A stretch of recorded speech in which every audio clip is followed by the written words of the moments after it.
A lot of the ethos that we had as being part of the Anglo American group, we've looked to maintain that. Supply will likely decline. By the end of this decade, we're still forecasting sort of 10-15% decline in primary supply. Recycled volumes are not necessarily at the levels that people were forecasting again. So you're going to have sustained deficits in the PGM sector.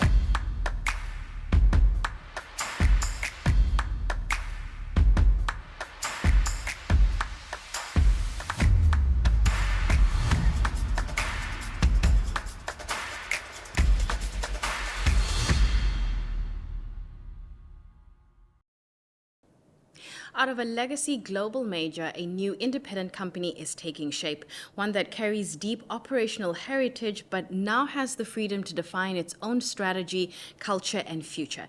Today, we're focusing on the emergence of Valterra Platinum. To unpack the vision behind the transition, the priorities for the year ahead, and what success looks like as Voltera begins to write its own story, we're joined by Craig. Craig, thank you so much for your time. So let's talk about the demerger, when it became a reality. What was the conversation like between yourself and Duncan? Yeah, so as you can imagine, Duncan had gone through the strategy review of Anglo American and saw the opportunity to demerge the platinum business from the Anglo American group. And so following that decision, we worked pretty extensively and tirelessly to complete the demerger within the 12 months.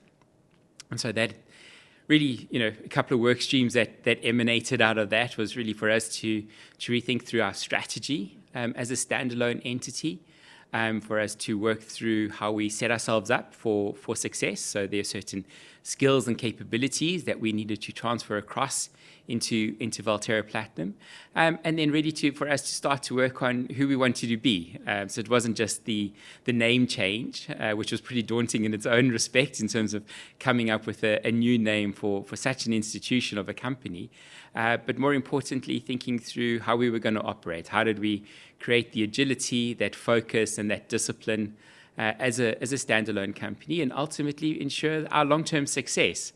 And so it was fair to say that it was daunting at times, but hugely rewarding. And I'm incredibly grateful to all the people at Valterra Platinum for really embracing the change and the opportunities. And I'm incredibly proud of what we've been able to deliver over the last sort of 12 to 18 months, and just really how we've gone from success to success as a standalone company following the demerger in the middle of last year. And I think that response is a nice segue into my next question, because I've heard in your previous results, you've used the sentence, Voltera is charting its own path with purpose, strength, and unity. So talk to me about what practically changed in terms of how decisions are made now, building on what you've just said. Yeah, so I think it's important that, a lot of the ethos that we had as being part of the Anglo American group, we've looked to maintain that. So we still maintain very much the highest safety and environmental standards. We still look in terms of how we connect sustainability into everything that we do. But then more importantly is in how we could reshape some of the activities and what's really important in creating value as a standalone PGM company. So that's been a large part of our focus. We've also then been pretty deliberate in terms of continuing to drive those efficiency programs that we set up. And when we're still part of the Anglo American group, we embarked on a journey of really improving productivity, really becoming more efficient in our capital discipline and our allocation, which has enabled us to realize about 18 billion rand in cost and capital efficiencies since 2024. And so it's really then leveraging off of that and then also driving operational excellence. We have fantastic assets within the portfolio, the best PGM assets in the sector. And therefore, that's really been able for us to focus in terms of how do we sustainably deliver on our commitments, how do we really extract the value from our downstream processing, which we do in South Africa. I mean, we beneficiate the ore to its final product, almost to, you can take the final product and make jewelry. You can make catalytic or contain the PGMs that go into catalytic converters. So I'm incredibly proud of that whole value chain. And therefore, as it's just in thinking through how do we extract more value from the endowment that we have.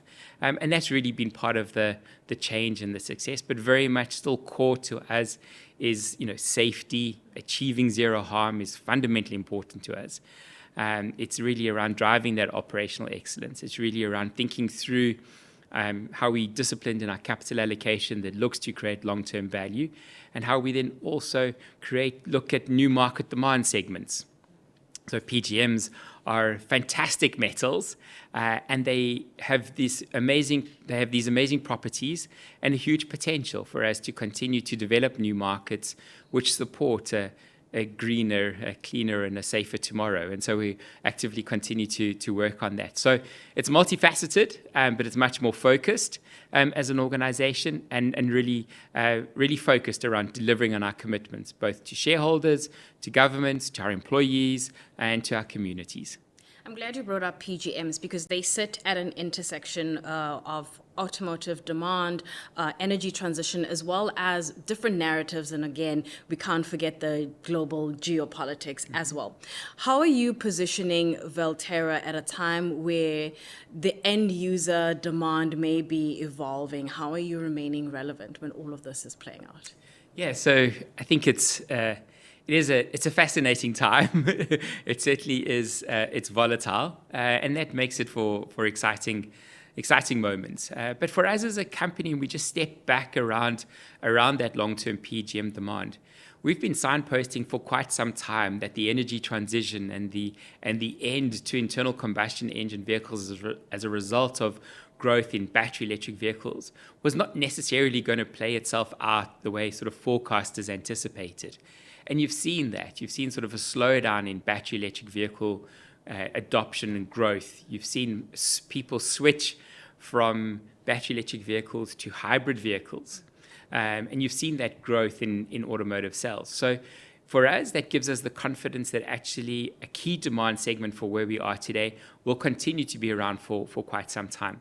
PGMs are not only used in the automotive sector. PGMs are used in industrial applications.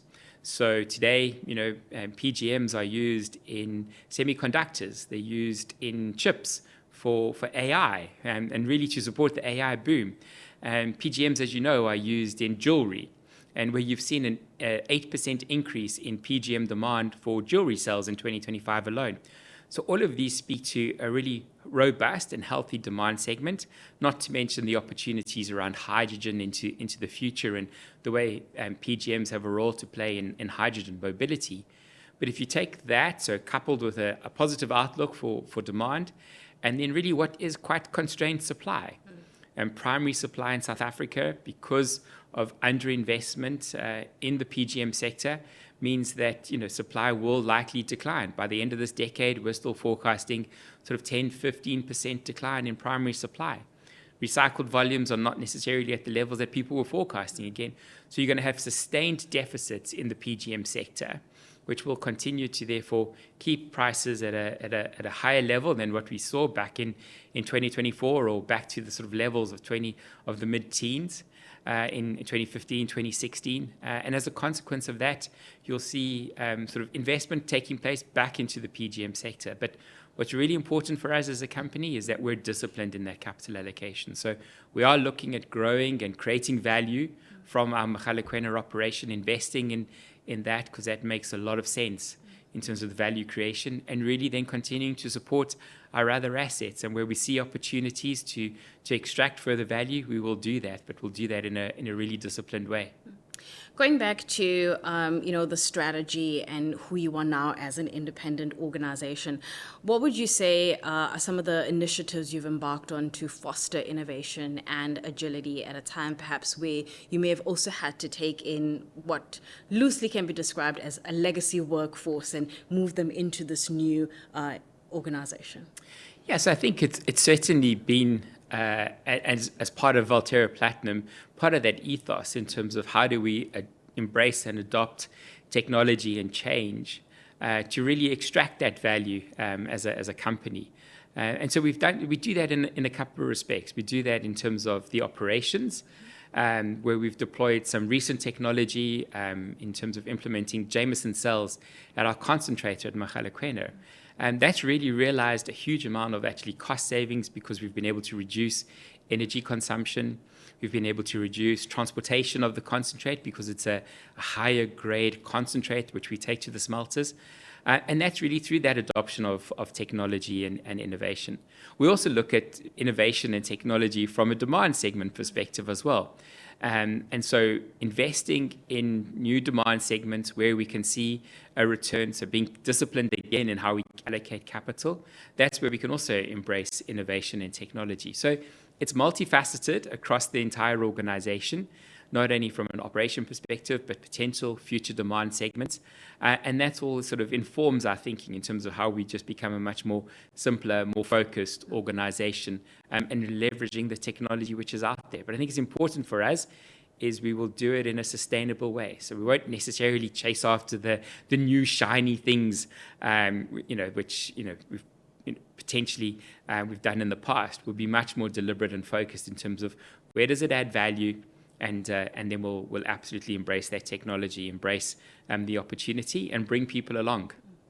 Speaking of bringing people along, when you have to think about the way you engage with communities, and what are you taking away from that, given that you've got this new vision, you've got this new strategy? How's that community engagement coming along? Yes, so certainly we've done a huge amount of extensive engagement in terms of just changing the name, but being really deliberate in terms of the work that we were doing to support our host communities, to create those economic development opportunities, will not change as a result of just the name change. So we continue to, as I've said, integrate sustainability into everything that we do. And part of that is economic development for our host communities. It really is continuing to maintain those high environmental standards. And as a consequence of that, we know that the environmental considerations are really important for our communities. So it's really embracing that, taking them along the journey around the change, but still maintaining that ethos that we have. So I spoke a little bit earlier that we've created over 7,000 host community jobs in the last 3 years because of the economic development that we've had.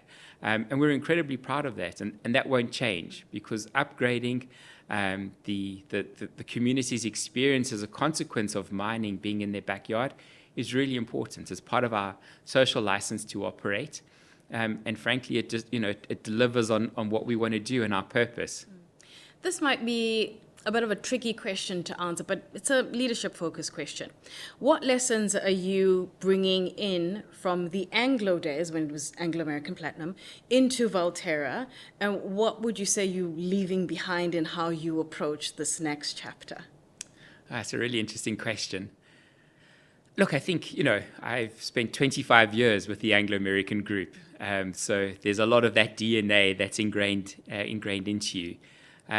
And for me, part of the reason why I joined Anglo American when I did at the early part of my career is because of the sort of real social responsibility that the company has, and addressing some of the legacies that it has. And so picking up that ethos and picking up that care, that respect that Anglo has, we continue to have that as an organization.